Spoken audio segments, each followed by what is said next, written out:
Masayang araw, mga ka-PL. Kagabi, mga bandang alas 10 o alas 11 na yata ng gabi yun, mga kababayan, kung hindi ako nagkakamali.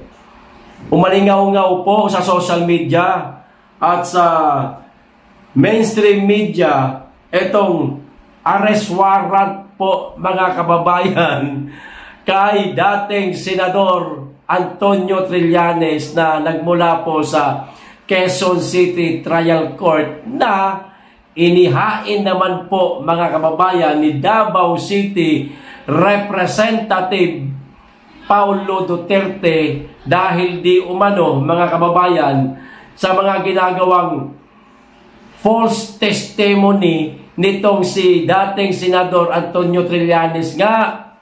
Pero, mga kababayan, kung hindi ako nagkakamali, wala pa yatang 12 oras. Agad-agad. Nagpiyansa. Si Antonio Trillanes. Piyansa na tayo para hindi mabalitaan ng ating mga kababayan. Kakantsawan lang tayo. Pero, sa kasamaang palad, mga kababayan, hindi mo maiiwasan dahil meron nga media, lumabas pa rin po sa balita, no? At pinag-usapan pa rin ng ating mga kababayan at umani pa rin po ng sangkatutak na kantsaw si dating Senador Antonio Trillanes. Agad-agad nagpiyansa pero nabalitaan ba? Wag ka kasing gumawa-gawa ng false testimony dating Senator Antonio Trillanes nang hindi ka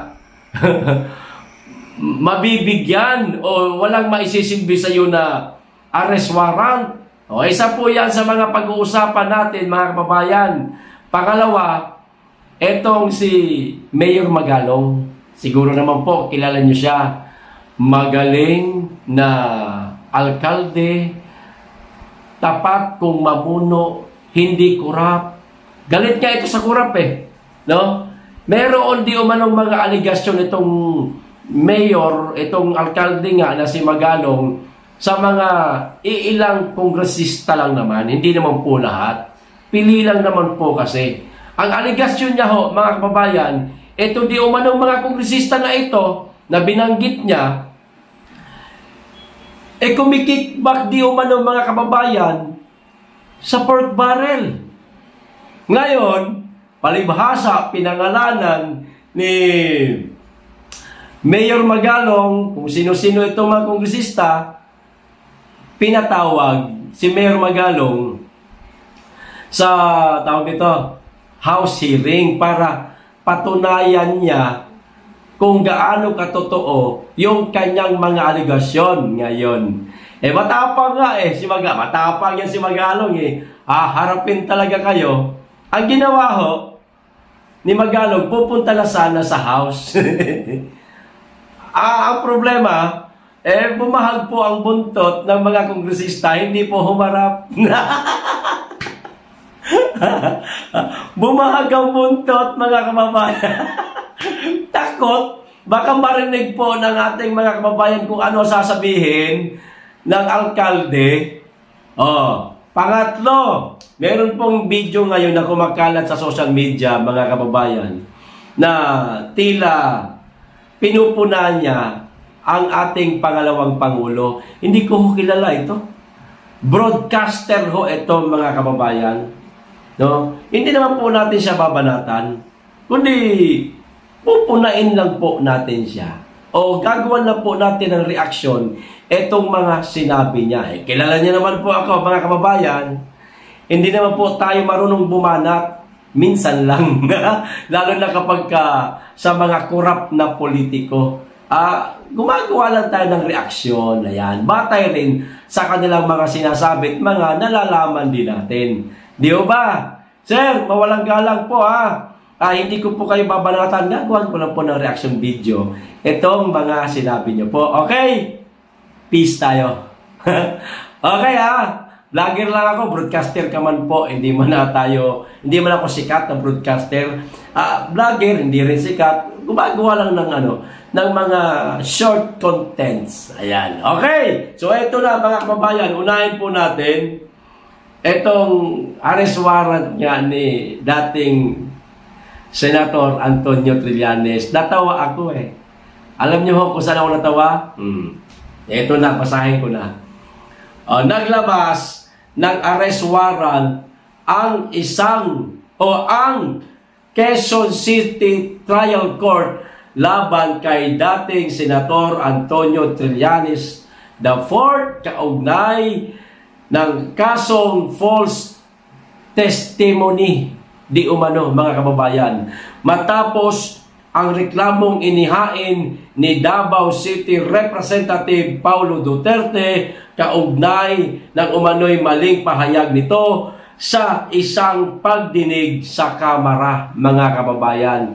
So, gumawa-gawa ng kwento itong si dating Senator Antonio Trillanes. False testimony, madaling salita, fake news itong mama na ito, mga kababayan. Kaya ayun, naghain ng reklamo si Paulo Duterte. Kaso,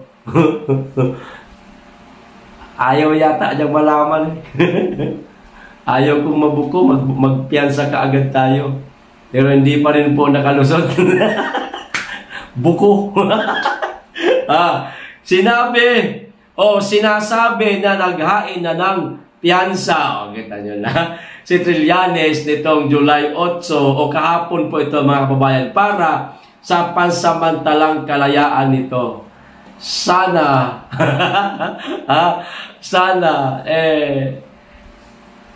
idiin ni Paulo Duterte itong arrest warrant or inihain niyang reklamo sa dating senador na si Antonio Trillanes para kahit paano naman mabawas-bawasan po yung maiingay.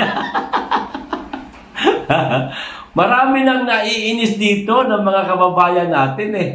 Tanong ko po sa inyo mga kababayan na paki-comment po, kayo ba naiinis kay dating Senador Antonio Trillanes o hindi?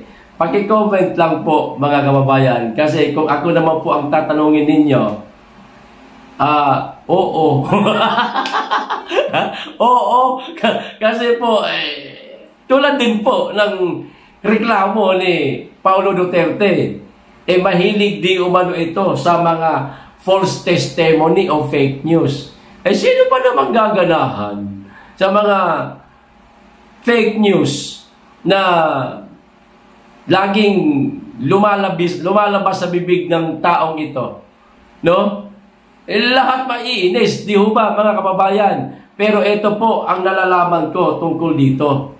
Alam ko mga kababayan, isa pa lamang po ito sa mga arrest warrant o inihaing reklamo dito sa dating senador. Marami pa po ito mga kababayan. Natandaan nyo po yung pagkatapos po ng hearing na pinapunta po ang dating Pangulong Duterte ba, sa House, yung tungkol po sa EJK di umano, na doon po yata nakapagdesisyon itong pamilya Duterte na lahat sila magsasampa ng kaso dito kay Antonio Trillanes.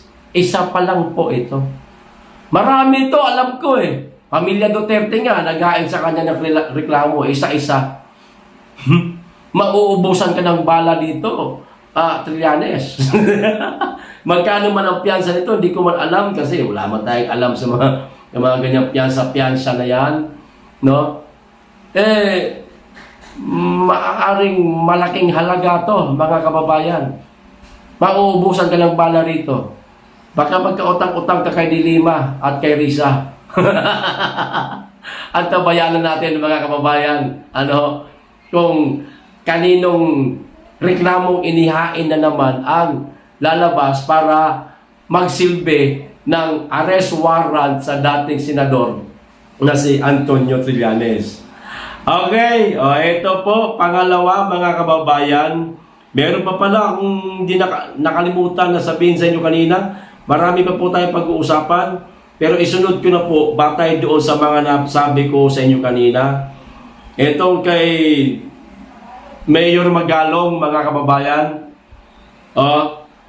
basahin ko na kaagad para maintindihan na natin at medyo napahaba po yung intro ko kanina.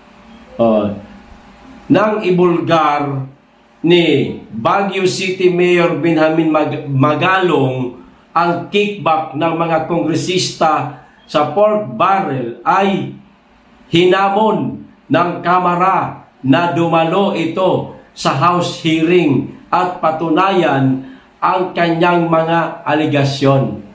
Siyempre, sa simula, aligasyon man lang talaga yan, mga kababayan, kasi para mapatunayan itong taong nagsasabi na si Juan de la Cruz ay magnanakaw, si Maria Clara ay nangikbak, kinakailangan ho yan magkaroon ng isang pagtitipon, which is ito ho yung hearing o pagdinig, mga kababayan. Ngayon, kung napatunayan nitong nag-aakusa na totoo ang kanyang mga aligasyon, hindi na ho yung aligasyon. Totoo na. At pwede na silang sampahan ng reklamo. Ngayon, mga kababayan, ano ang susunod na nangyari? Ito ho. Pero, nang palagan ni Mayor Magalong ang hamon, nanahimik na ang mga kongresista. Indikasyon ito na tiklop sila sa alkalde na maaaring alam ng mga congressman na may hawak na alas ito o itong si Magalong nga laban sa mga politician na kumikickback umano sa mga pork barrel projects, mga kababayan. Kasama na siguro dito yung flood control projects, mga kababayan. Marami-rami hihuyan sila. Hinamo nila ang alkalde. Ang nakakahiya lang matapang sa simula lang pala itong mga congressman na ito. No, mga kababayan. Punta ka rito. Humarap ka sa House hearing. O sige, punta ako sa... Hindi naman sumipot. Hindi naman humarap. So walang nangyaring hearing. Dahil natakot. Kasi alam siguro nila, may maraming alam tong mama na to. Tayo rin na mapapahiya pag hinarap natin to. Malalaman lang ng maraming tao kung gaano tayo kabuaya ka magnanakaw, ganon. Amunin niyo pa si Magalong?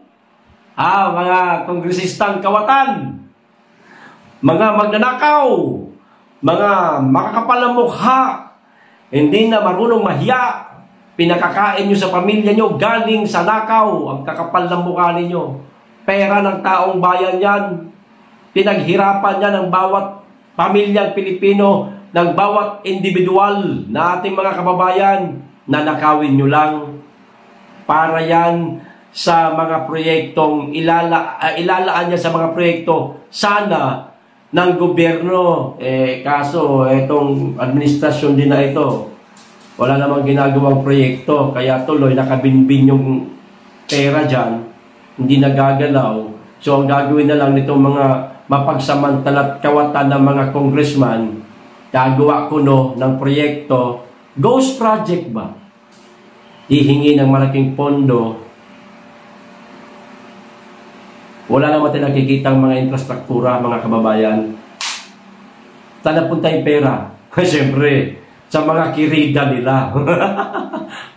Pabahay, mansyon, kirida, sasakyan, travel dito, travel doon. Di ba? Samantalang tayo, putragis na yan, araw-araw, nagsisirko, balintong tayo sa kahahanap buhay. Kinakaltasan tayo ng malaking buwis sa ating pinaghirapan, pinagtuluan ng pawis, buwis sa ating mga lupa na ating pinagtataniman ng ating kapirasong pangkabuhayan, napakaraming buwis. No? Tapos nanakawin lang. Tama yan, Mayor Magalong, pangalanan mo pa. Kung meron pa ho kayong nalalaman, sabihin nyo sa tao kung sino-sino itong mga kongresistang nangingikbak dyan sa pork barrel para sa susunod na halalan, wag nang iboto ng kanilang mga constituents na matigil na at maalis na ang ganitong klase mga politikong kawatan, nagsasamantala lang sa kaban ng bayan, gusto lang maging kongresista para magnakaw, hindi para magsilbi. Tama yan. O, ito pa isa, mga kababayan. Itong pagpalagpo ng China. Mamaya na po yung video na gagawan po natin ng reaction. Di ba?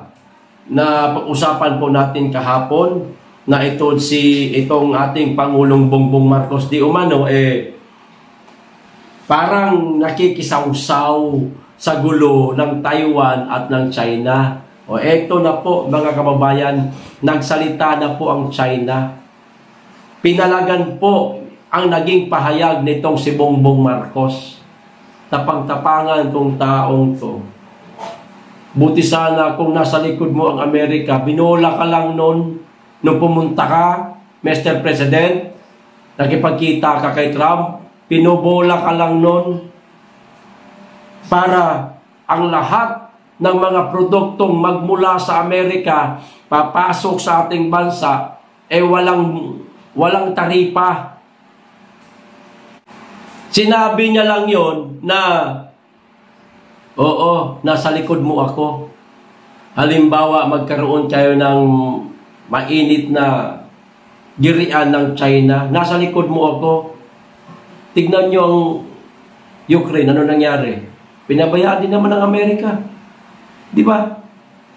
O, ito yung sinabi ng China, mga kababayan. O, naghain ng protesta. O, pinalagan ng China ang pahayag ni Bongbong Marcos na hindi maiiwasan ng Pilipinas na madamay sa oras na pumutok ang giyera sa Taiwan.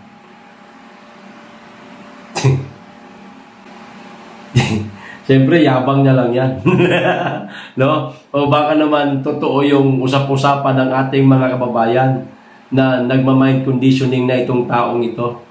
Para nga naman kung sakasakaling magputukan itong dalawang bansa, China at Taiwan, siyempre, tamang hinala yan eh. Alam niyo naman yung taong mahilig uminom ng coke. Hindi naman siya ang kaaway. Piling niya siya na inaaway. Tamang hinala baga.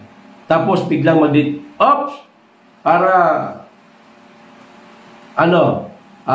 tawag nito, maging ligtas kayong lahat. Baka madamay tayo. Eto na. Magmamarsalo na tayo. Gira na ito.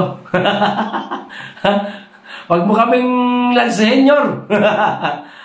Pansariling interes mo lang yan. Tama nga si Tatay Digong, baka ayaw mong bumaba.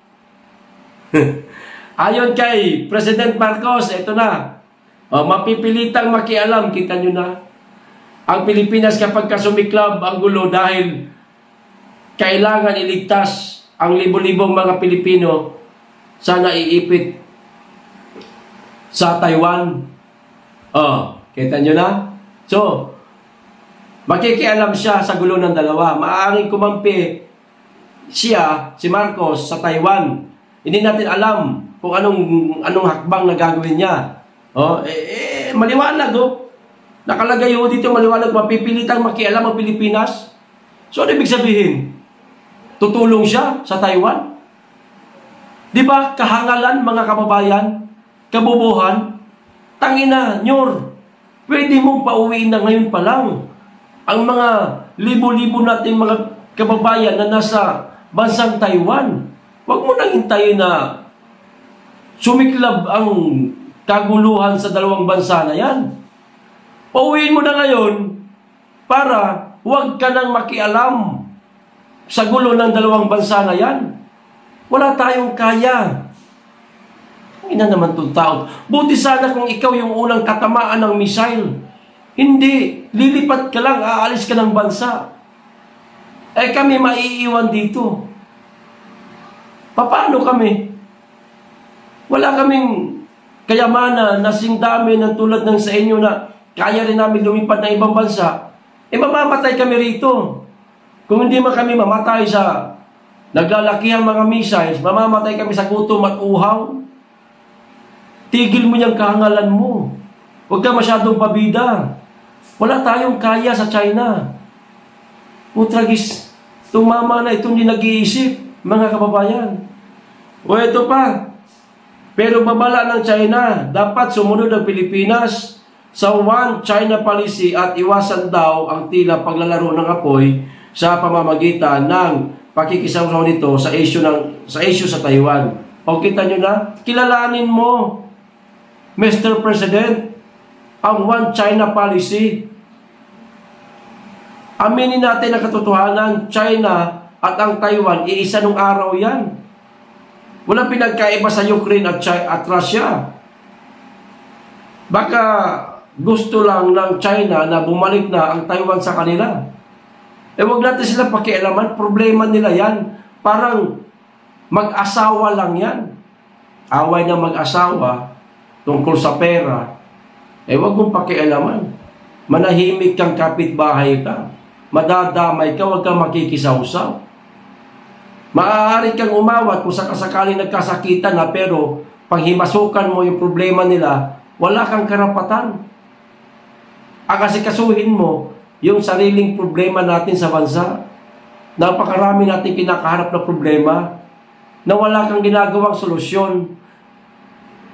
Dito lang sa mga pagbaha sa Metro Manila, may naiisip ka bang solusyon? Di ba wala? Si Ramon Ang, siya nakaisip na solusyon. Siya ang tutulong na wala kayong gagastusin kahit na 5. Ikaw hindi mo nagawa yan. Isang pribadong kumpanya, businessman, oo, may pera. Siya ang gagawa ng trabaho mo. Di ka ba nahihiya niyan? Ha? Sampal sa, alam mo, sampal sa'yo yan yung ginagawa ni Ramon Ang. Malaking sampal sa'yo yan. Ako nagagawa. Kita nyo, yung mga sinabi ni Ramon Ang. Ako na tutulong. Ako tutulong. Kasi walang tumutulong. Mr. President, kasi wala kang ginagawa. Kaya nagkusang loob na itong si Ramon Ang. Ginamit niya yung kanyang inisyatibo o inisyatiba para matapos ang matagal lang problema sa baha sa Metro Manila, pero ikaw wala.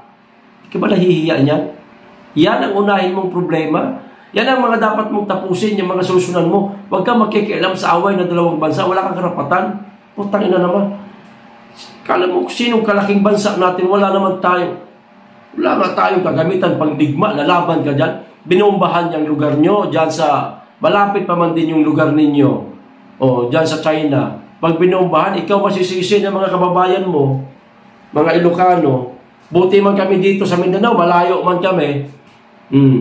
Siguro naman, uunahin dyan sa Kamaynilaan, lalo-lalo dyan sa lugar kung saan malapit ang China.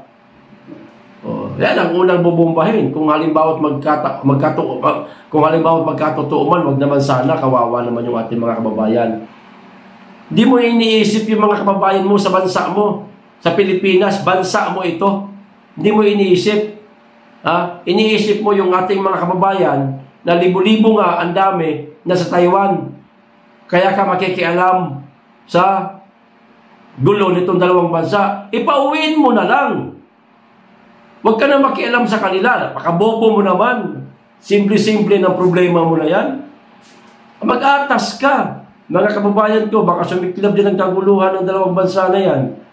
Manggat maaari, humuwi muna kayo dito sa ating bansa para hindi kayo mahirapan, hindi kayo maipit sa gulo ng dalawang bansa na yan.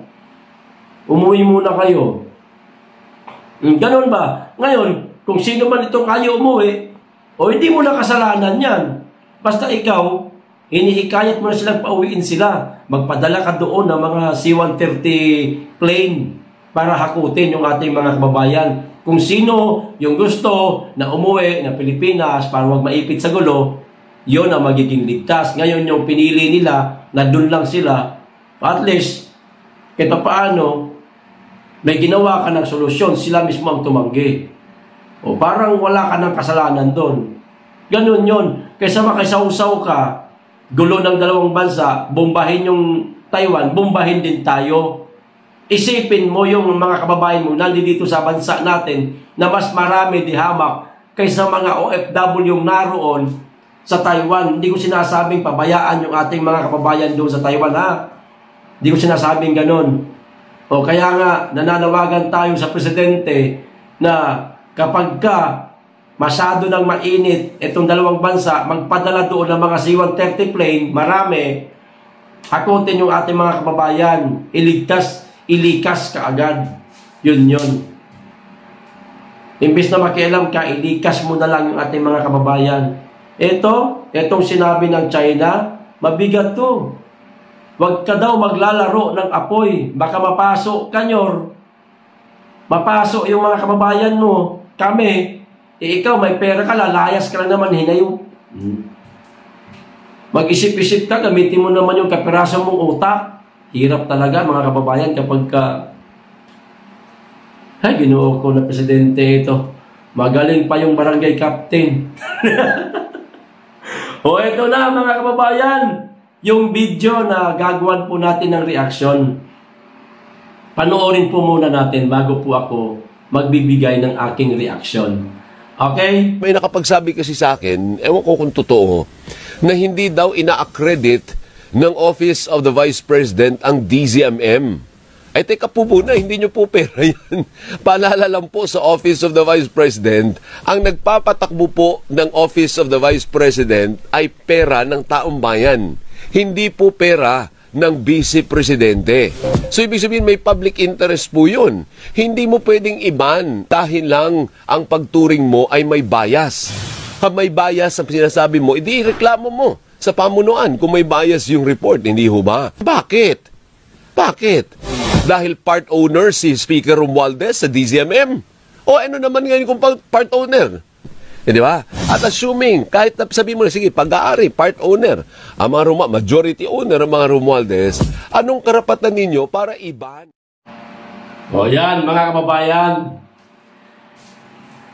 hindi daw kasi ina-accredit ni BP Sara ang DZMM na pinagmamayarian di umano ni Romualdez o isa si Romualdez sa nagmamayari dito. Dahil ewan ko kung anong hugot nitong mama na ito, no, mga kababayan. Anong koneksyon nitong hindi pag-accredit ni BP Sara sa DZMM dahil pinagmamayarian di umano ito ni Romualdez sa sinasabi niyang teka, hindi ho pera ni Vice President Inday Sara ang nagpapagalaw o ginagamit ng Office of the Vice President, kundi pera di umano yon ng gobyerno. Anong connection doon? Hindi ko makakuha yung hugot niya, mga kababayan. Baka may idea ho kayo. Hindi ko makuha yung hugot niya. Bakit niya inilalapat sa kwento o sa Office of the Vice President ang pondo na nanggaling sa gobyerno sa hindi pag-accredit ni BP Inday Sara sa DZMM? Anong koneksyon? Hindi ko maintindihan, mga kababayan, bakit nadama yung Office of the Vice President at ang pondo ng Office of the Vice President. Hindi ko makuha yung hugot nitong mamang ito. Eto, sige, ibabalik ko sa iyo, sir. No? Ibabalik ko sa iyo. Noon bang panahon na nagkaroon ng debate, madalas ang debate, noong 2022 election. Ha? Bakit hindi rin po ina-accredit ni Bongbong Marcos ang ibang mainstream media? Maraming imbitasyon nun sa kanya na magkaroon ng debate sa presidential race noong 2022. Bakit hindi pinagbibigyan ni Bongbong Marcos ang ibang mainstream media? Kasi ang nasa isip din ni Marcos nung araw na yon mga biased mainstream media yung mga yan. Di ba? Kanino siya lumapit lang?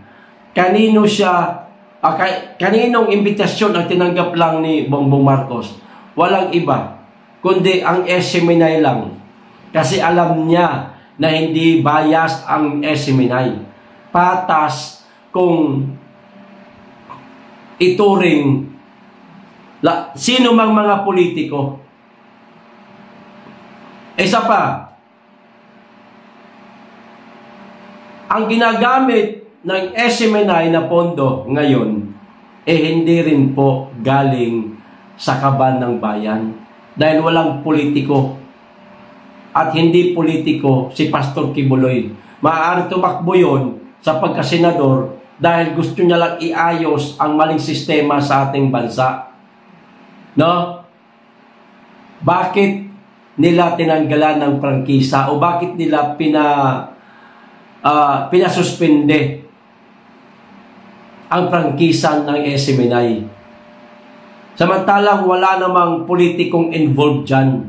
Hindi yan pinagmamayarian ng politiko. Hindi politiko si Pastor, hindi may-ari niyan si Tatay Digong o si former President Duterte. Bakit pinasara ng amo nyo?